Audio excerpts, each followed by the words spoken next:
Hello students, आज हम लोग डिस्कस करेंगे क्लास 12 रसायन विज्ञान के चैप्टर नंबर 2 विद्युत रसायन के पार्ट 2 के अंतर्गत मुख्य रूप से चालकता के बारे में। तो देखिए स्टूडेंट्स, चालकता को पढ़ने के लिए सबसे पहले हम लोग पढ़ते हैं विद्युत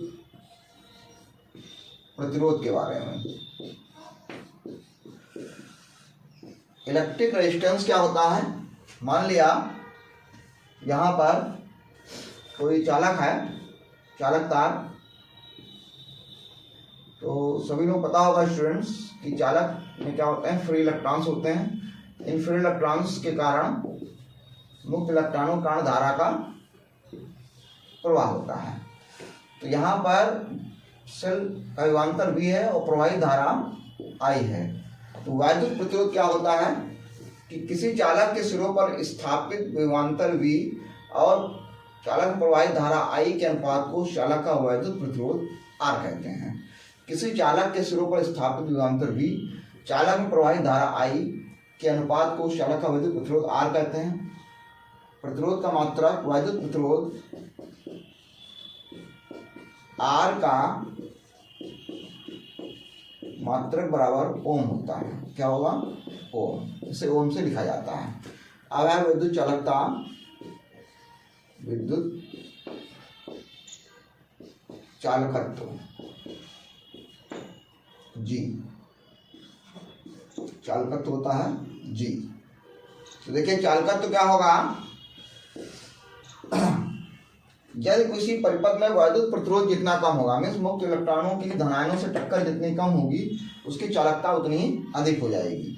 तो किसी परिपथ का जो विद्युत चालकत्व G होता है, चालकत्व G, वो वैद्युत प्रतिरोध R के व्युत्क्रम के बराबर होता है। किसी चालक के वैद्युत प्रतिरोध के व्युत्क्रम को चालक की वैद्युत चालकता G कहते हैं।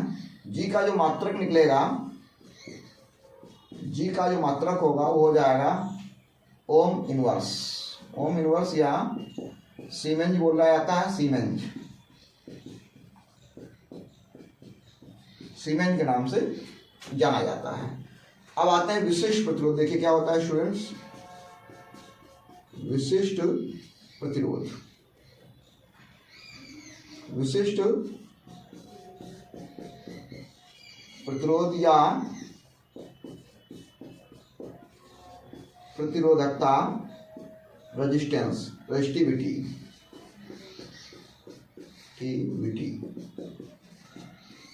क्या होती है?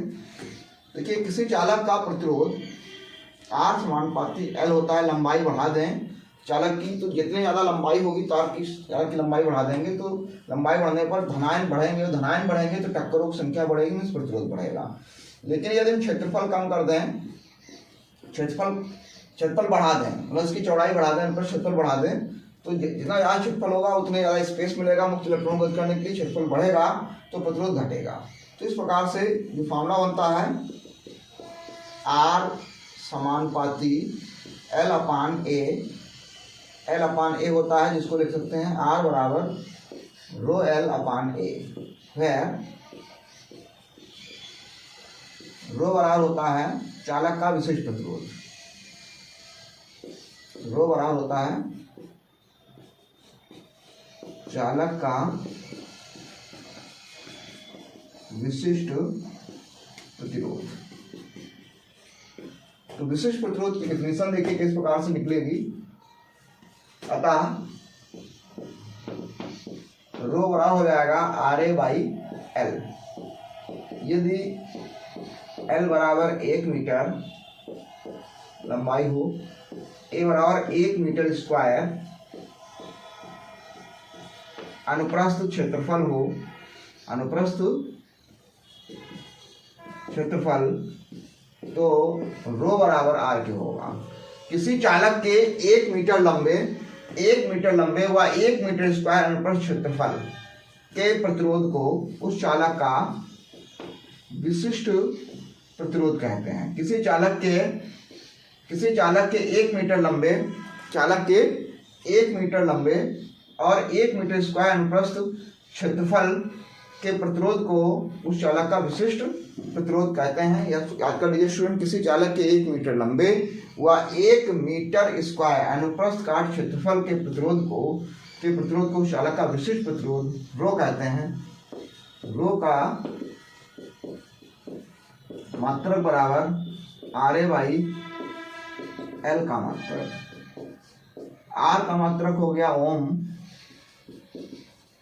A का मात्रक मीटर स्क्वायर, L का मात्रक मीटर, तो मीटर से मीटर कट गया, तो रो का जो मात्रक बनेगा ओम मीटर या ओम सेंटीमीटर। मोस्टली केमिस्ट्री में हम लोग ओम सेंटीमीटर मात्रक का प्रयोग करेंगे। तो स्टूडेंट्स, ये डिस्कस किया हम लोगों ने विशिष्ट प्रतिरोध, विशिष्ट प्रतिरोध, विद्युत चालकता और प्रतिरोध के बारे में। इसको नोट कर लीजिए, फिर आगे हम लोग डिस्कस करते हैं। हेलो स्टूडेंट्स, अभी हम लोग डिस्कस कर रहे थे विद्युत प्रतिरोध, वैद्युत चालकत्व और विशिष्ट प्रतिरोध के बारे में। उसी के अंदर डिस्कस करेंगे हम लोग विशिष्ट चालकत्व या चालकता। तो जिस प्रकार से जो चालकत्व है वो वैद्युत प्रतिरोध के व्युत्क्रम के बराबर होता है, उसी प्रकार से विशिष्ट चालकत्व या चालकता भी विशिष्ट प्रतिरोध या प्रतिरोधकता के व्युत्क्रम के बराबर होती है। किसी चालक के विशिष्ट प्रतिरोध या प्रतिरोधकता का व्युत्क्रम उस चालक का विशिष्ट चालकत्व या चालकता कहलाती है। इसका अगर मात्रक निकालेंगे, के का मात्रक निकालेंगे, कप्पा का मात्रक निकालेंगे, तो कप्पा का जो मात्रक निकलेगा बराबर 1 बाई रो का मात्रक होगा। रो का मात्रक अभी निकाला था रिसेंटली, ओम सेंटीमीटर या ओम मीटर होता है, तो ओम हो गया नीचे, ये ओम मीटर। तो हल करेंगे तो आएगा ओम -1 प्रति ओम मीटर -1। इसको लिख सकते हैं सीमेंस मीटर -1 या सीमेंस सेंटीमीटर -1। तो ये हो गया, इसका मात्रक हो गया विशिष्ट चालकत्व या चालकता का। अब हम संबंध निकालेंगे कप्पा मतलब चालकत्व, विशिष्ट चालकत्व या चालकत्व, चालकता व चालकत्व में संबंध। चालकत्व में संबंध, तो देखिए अभी भी फॉर्मूला निकला था, kappa equal to 1 by rho है और रो इक्वल टू है RA बाई L। तो कप्पा इक्वल टू आ जाएगा, ये वैल्यू रखेंगे यहाँ पर, तो L upon RA, kappa equal to L upon RA हो जाएगा। अब स्टूडेंट्स, जो चालकत्व है वो है G equal to 1 by R है, अतः यहाँ फॉर्मूला जो बनेगा kappa equal to 1 by R को G लिख लेंगे, G equal to L upon A, ये भी फॉर्मूला हो जाएगा। अब देखिए L है, L अपान A को हम बोलते हैं सेल स्थिरांक कहते हैं, सेल स्थिरांक, सेल कांस्टेंट बोला जाता है। सेल स्थिरांक जिसे G से रिप्रेजेंट करते हैं, सेल स्थिरांक G स्टार बराबर होता है, सेल स्थिरांक को G स्टार से रिप्रेजेंट करते हैं, तो G स्टार बराबर होता है इलेक्ट्रोडों के बीच की दूरी, जो भी सेल होगी उसके इलेक्ट्रोडों के बीच की दूरी अपान इलेक्ट्रोडों का क्षेत्रफल, इलेक्ट्रोडों का अनुप्रस्थ क्षेत्रफल। जैसे यहाँ पर मान लीजिए सेल है, ये सेल बनाई गई, तो इस सेल में ये इलेक्ट्रोड हो गए, इलेक्ट्रोडों के बीच की दूरी जो होगी ये L होगी और इनका जो अनुप्रस्थ क्षेत्रफल ये हो जाएगा A। ठीक है स्टूडेंट्स, या इस प्रकार से सेल बनी हुई है, तो ये 2 इलेक्ट्रोड हैं, यहाँ पर एक इलेक्ट्रोड ये हो गया, एक इलेक्ट्रोड ये हो गया, तो ये इलेक्ट्रोडों के बीच की दूरी L हो जाएगी, उनका ये अनुप्रस्थ क्षेत्रफल A हो जाएगा। तो इलेक्ट्रोडों के बीच की दूरी और इलेक्ट्रॉनों का अनुप्रस्थ क्षेत्रफल A का अनुपात सेल स्थिरांक G कहलाता है। तो इस प्रकार से जो फॉर्मूला बनेगा चालकता का, kappa equal to G into G star, इस पर न्यूमेरिकल आते हैं पेपर में, ये स्टूडेंट नोट कर सकते हैं कि kappa equal to G into G star, या इसको ऐसे भी लिखा जाता है kappa equal to G star upon R, G star upon R। अतः G स्टार बराबर कप्पा इंटू R, ये भी फॉर्मूला होता है कप्पा इंटू आर के फॉर्म में लिखा जाता है। तो स्टूडेंट नोट कर लीजिए विशिष्ट चालकता। अब हम लोग इस चैप्टर का सबसे महत्वपूर्ण टॉपिक पढ़ने वाले हैं मोलर चालकता और कोलेराउस नियम के बारे में। स्टूडेंट्स अभी हम लोग डिस्कस कर रहे थे चालकत्व और चालकता के बारे में, अब डिस्कस करेंगे उसी के आगे मोलर चालकता, मोलर कंडक्टिविटी के बारे में। देखिए मोलर चालकता या मोलर कंडक्टिविटी क्या होती है। मान लिया एक वैद्युत अपघट्य का विलयन बनाया गया है एक निश्चित आयतन 1 लीटर में, और उसमें वैद्युत अपघट्य NaCl का 1 मोल डिजॉल्व किया गया। तो किसी वैद्युत अपघट्य के 1 लीटर में, किसी वैद्युत अपघट्य के 1 लीटर में वैद्युत अपघट्य के 1 मोल द्वारा उपलब्ध आयनों की चालकता 1 लीटर विलयन में 1 लीटर विलयन में वैद्युत अपघट्य के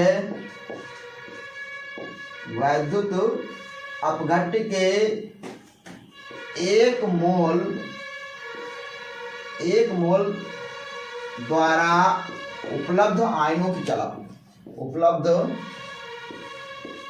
उपलब्ध आयनों की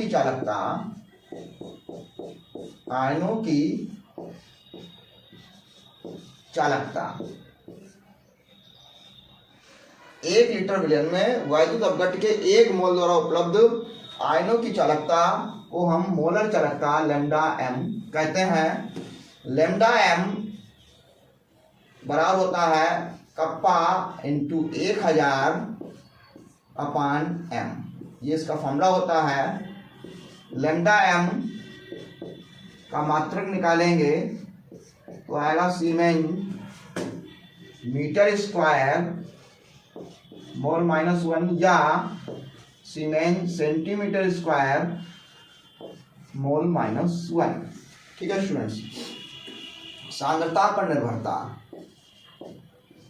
देखिए चालकता समानुपाती होती है सांद्रता, या चालकता व्युत्क्रमानुपाती होती है तन्यता V। मीन्स सांद्रता घटाएंगे, विलयन की सांद्रता घटेगी तो चालकता घटेगी, या कह सकते हैं उल्टा सांद्रता घटाने मतलब है तन्यता बढ़ाएंगे, तन्यता बढ़ाने पर चालकता घटती है। तो सांद्रता घटाने पर चालकता घटेगी, सांद्रता बढ़ाएंगे तो चालकता बढ़ेगी। ऐसे मोलर चालकता हो गई। मोलर चालकता लैम्डा m कोणानुपाती होती है सांद्रता के या समानुपाती होती है तन्यता के। सांद्रता घटेगी तो मोलर चालकता बढ़ेगी, सांद्रता बढ़ेगी तो मोलर चालकता घटेगी, या तन्यता बढ़ने पर मोलर चालकता बढ़ती है। इस प्रकार से चालकता और मोलर चालकता दोनों सांद्रता पर निर्भर करती हैं। सांद्रता बढ़ाने पर चालकता बढ़ती है, सांद्रता घटाने पर चालकता घटती है, जबकि उल्टा होता है। मोलर चालकता मोलर सांद्रता बढ़ाएंगे तो मोलर चालकता घटेगी, सांद्रता घटाएंगे तो मोलर चालकता बढ़ेगी। अब यदि हम लगातार सांद्रता घटाते जाएं, तन्यता को बढ़ाते जाएं, लगातार सांद्रता घटाते जाएं, सांद्रता घटाने मतलब पानी की मात्रा बढ़ाते जाएं। हम वैद्युत अपघट्य 1 मोल होला तो 1 मोल है, लेकिन आयतन बढ़ाएंगे 1 लीटर 2 लीटर 3 लीटर, लगातार आयतन बढ़ाते जाएं तो विलयन की तन्यता बढ़ती जाएगी।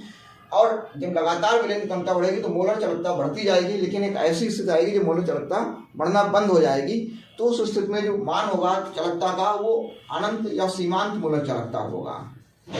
सीमांत या अनंत मोलर चालकता क्या होती है? सीमांत या अनंत मोलर चालकता लैम्डा m0 या कहीं कहीं लैम्डा m इनफाइनाइट होता है। तो इसका मतलब ये होता है कि अनंत तन्यता पर किसी विद्युत अपघट्य की अधिकतम मोलर चालकता को वैद्युत अपघट्य की अधिकतम मोलर चालकता को सीमांत मोलर चालकता कहते हैं। और इसी को विस्तार समझने के लिए कोलेराउस का नियम हम लोग पढ़ेंगे। तो देखिए कोलेराउस का नियम क्या है।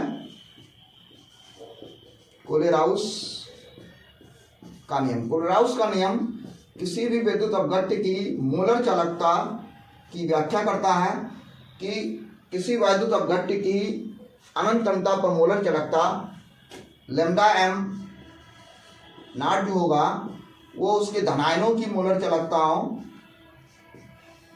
धनायनों की मोलर चालकताओं और ऋणायनों की मोलर चालकताओं के योग के बराबर होता है। धनायनों और ऋणायनों की मोलर चालकताओं के योग के बराबर होता है अनंतता पर किसी वैद्युत अपघट्य की धनायनों और ऋणायनों की मोलर चालकताओं का योग अनंतता पर उस वैद्युत अपघट्य की कुल मोलर चालकता के बराबर होगा। कह सकते हैं अनंत तनुता पर किसी विद्युत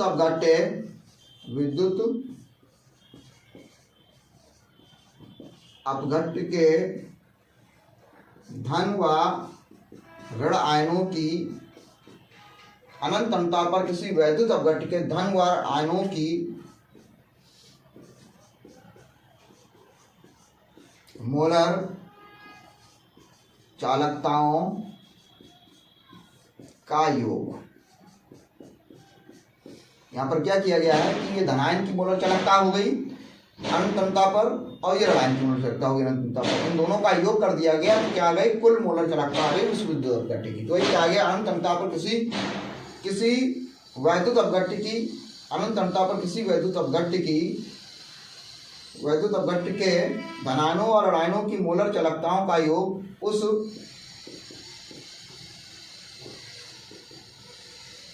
वैद्युत अपघट्य की अनंत तनता पर मोलर चालकता लैम्डा m के बराबर हो जाती है। वह यहाँ पर देखिए स्टूडेंट नेव प्लस व नेव माइनस का मतलब क्या हो गया बराबर धन आयन या ऋणायन के आयनों की संख्या हो जाएगी। क्या हो जाएगी आयनों की संख्या हो जाएगी। लैम्डा प्लस नॉट व लैम्डा माइनस नॉट क्या हो जाएगा बराबर धन या ऋण आयनों की क्या हो जाएंगी अनंत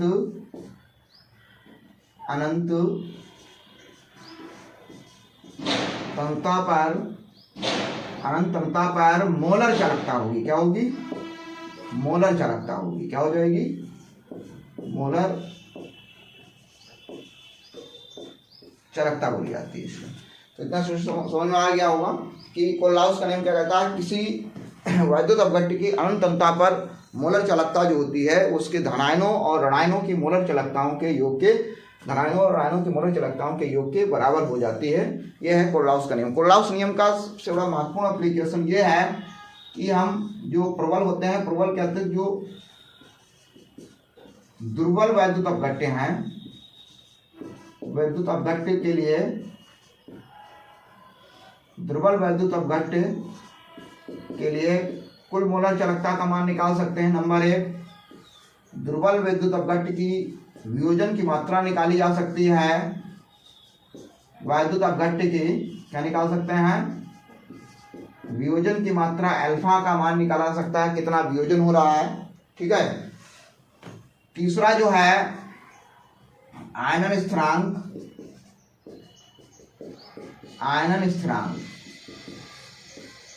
के का मान निकाला सकता है। तो दुर्बल विद्युत अपघट्य के लिए हम कुल मोलर चालकता निकाल सकते हैं। दुर्बल अपघट्य की वियोजन की मात्रा अल्फा की गणना कर सकते हैं। Alpha equal to lambda m c upon lambda m naught वियोजन की मात्रा निकाल सकते हैं। दूसरा जो है आयनन स्थिरांक के की गणना की जा सकती है। Alpha square v c alpha square c 1 minus alpha वियोजन की मात्रा से हम मात्रा निकाल लेंगे तो आयनन स्थिरांक के की गणना की जा सकती है। तो ये इसके कुछ महत्वपूर्ण अनुप्रयोग हैं कोल्लाउस नियम के। इनको हम कोल्लाउस नियम के अनुप्रयोग के नाम से जानते हैं।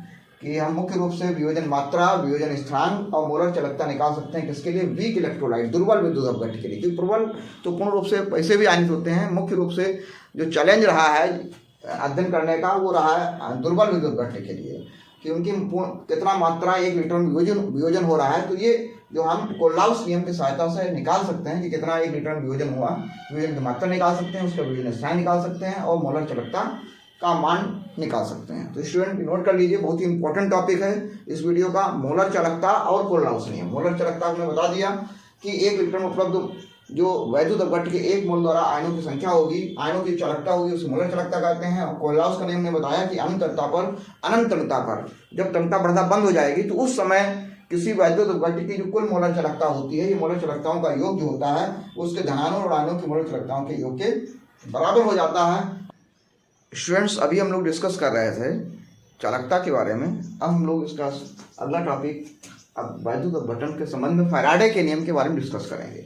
तो स्टूडेंट फैराडे ने बताया कि यदि कहीं पर किसी सेल में वैद्युत अपघटन किया जा रहा है किसी भी पदार्थ का, तो वैद्युत अपघटन करने पर उस पदार्थ की कितनी मात्रा इलेक्ट्रोडों पर हम प्राप्त कर सकते हैं, इसको समझाने के लिए फैराडे ने 2 नियम दिए, तो प्रथम नियम और द्वितीय नियम। तो प्रथम नियम में बताया कि जैसे मान लिए यहाँ पर एक सिंगल सेल जुड़ी हुई है और यहाँ पर 2 इलेक्ट्रोड हैं, दोनों इलेक्ट्रोडों में यहाँ पर धारा भेजी जा रही है, यहाँ पर किसी पदार्थ का वैद्युत अपघटन किया जा रहा है। तो कैथोड या एनोड पर कितनी मात्रा किसी पदार्थ की निक्षेपित होगी या मुक्त होगी, ये निर्भर करता है उसमें कितना आवेश प्रवाहित किया जा रहा है। वैद्युत की मात्रा या आवेश की मात्रा के समानुपाती होगी। तो प्रथम नियम में बताया गया है कि किसी इलेक्ट्रोड पर पदार्थ की मुक्त या निक्षेपित मात्रा W उस सेल में प्रवाहित वैद्युत की मात्रा या आवेश की मात्रा Q के समानुपाती होती है। किसी वैद्युत अपघटनी सेल में इलेक्ट्रोड पर निक्षेपित पदार्थ की मात्रा, सेल में इलेक्ट्रोड पर निक्षेपित पदार्थ की मात्रा W, सेल में इलेक्ट्रोड पर निक्षेपित या मुक्त पदार्थ की मात्रा W, सेल में प्रवाहित आवेश की मात्रा या विद्युत की मात्रा Q के समानुपाती होती है। विद्युत या आवेश की मात्रा के समानुपाती होती है। यहाँ समानुपाती हटा देंगे तो नियतांक आ जाएगा ZQ। वह यहाँ पर Z का मतलब है विद्युत रासायनिक तुल्यांक,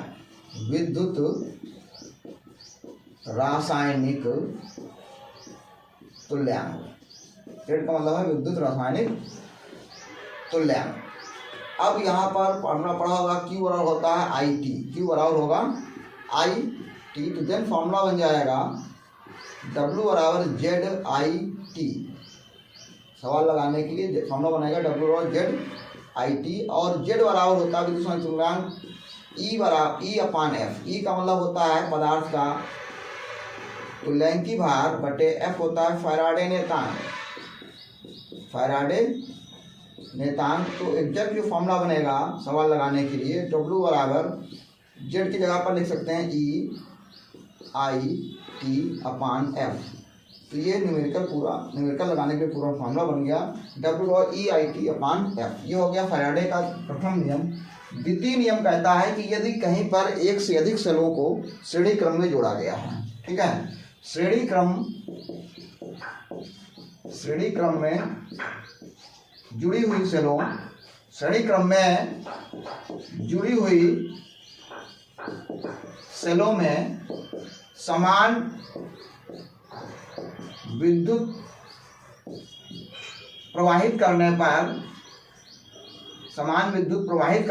अगर हम समान विद्युत प्रवाहित कर रहे हैं तो किसकी मात्रा ज़्यादा मुक्त होगी। इसके लिए इन्होंने बताया कि श्रेणी क्रम में जुड़ी हुई सेलों में समान विद्युत प्रवाहित करने पर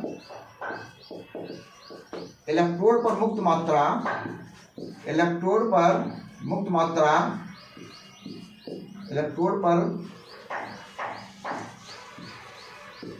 जो मुक्त पदार्थ की मात्रा होगी उसका जो मान होगा वो उस पदार्थ के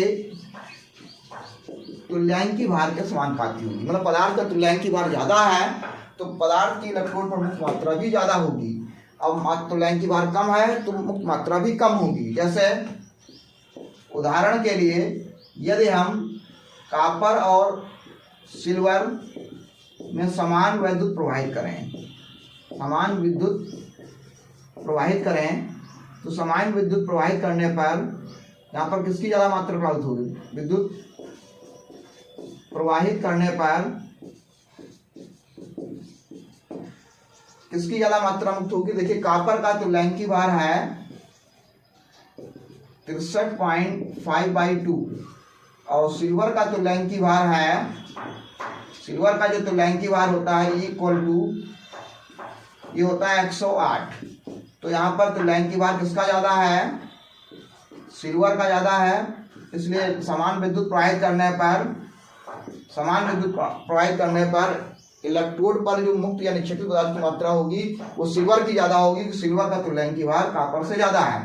तो इसके लिए फॉर्मूला है सवाल लगाने के लिए, वो है E1/E2 बराबर W1/W2 या E समानुपाती W। मतलब इलेक्ट्रोड पर निक्षेपित पदार्थ की जो मात्रा है वो तुल्यांकी भार के समानुपाती होगी। तुल्यांकी भार जितना ज़्यादा होगा उस पदार्थ की मुक्त मात्रा भी उतनी ही अधिक होगी। स्टूडेंट्स, आज के वीडियो में हमने विद्युत रसायन के पार्ट 2 के अंतर्गत रिवीजन बैच में मुख्य रूप से चालकता और फैराडे के मुख्य नियम के बारे में डिस्कस किए हैं। अब इसका जो थर्ड पार्ट जो बनाएंगे उसमें हम मुख्य रूप से चालकता और फैराडे के नियम से कुछ महत्वपूर्ण न्यूमेरिकल के बारे में डिस्कस करेंगे। अगर स्टूडेंट वीडियो अच्छा लगा हो तो अधिक से अधिक स्टूडेंट को शेयर करें। Thank you.